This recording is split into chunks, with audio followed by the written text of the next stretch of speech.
હરિઓમ શ્રી રામ અંબન. હું નીતા વીરા કંસારા, ડાનો રોડ ગુજરાતી ઉપાસના કેન્દ્ર. હું આજે તમને ગણપતિની આપણે સંસ્થામાં આપણે ઇકો ફ્રેન્ડલીના ગણપતિ બનાવીએ છીએ લદ્દામાંથી, એનો અનુભવ હું તમને કહું છું. અમે ડાણુ ગુજરાતી ઉપાસના કેન્દ્રએ ગણપતિ બનાવવાનું ટાર્ગેટ લીધેલું. તે 35 કે 40 ગણપતિ બનાવીને આપશું એમ અમે કહીને અમે લોકો બધો સામાન અમારા ઘરે બીજે દિવસે બધો આવી ગયો. મારા ફ્લેટના સામેની જ રૂમમાં અમે ગણપતિ બનાવતા હતા. તો એક ગણપતિ અમે બનાવ્યા, અમે 3-4 લેડીઝ હતી. એક ગણપતિ બનાવ્યા, વ્યવસ્થિત એને ફિનિશિંગ આતે બધું આપીને 2 દિવસ મેં ત્યાં સામે રૂમમાં જ સુકાવા મૂક્યા. ત્રીજે દિવસે મેં મારી રૂમમાં હોલમાં લઈ લીધા, કે સામે પંખો નહીં હતો એટલે મારી રૂમમાં લીધા કે આખી રાત સુકાઈ જાય.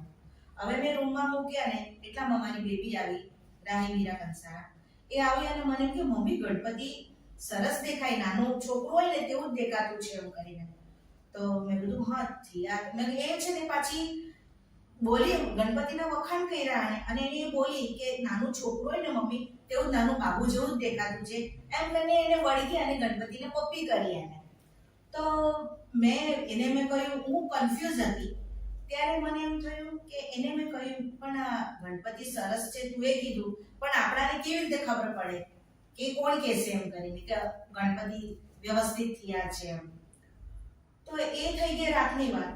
પછી સવાર પડી એટલે મારી બેબી મારી પાસે આવી અને મને એમ કે મમ્મી મને રાત્રે સપનું આવેલું અને બાપુ મને સપનામાં આવેલા. તો મેં કીધું કેમ શું કહ્યું બાપુએ તને? તો એમ કે બાપુ મને એમ કીધું કે રાહી ગણપતિ બહુ મસ્ત થયા છે, બહુ ફાઇન થયા છે.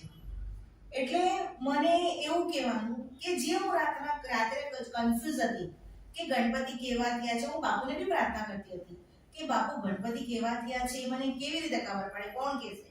પણ મારી રાહીના સપનામાં આવીને બાપુ આ મને મેસેજ આપી ગયા કે આ સરસ થયું છે.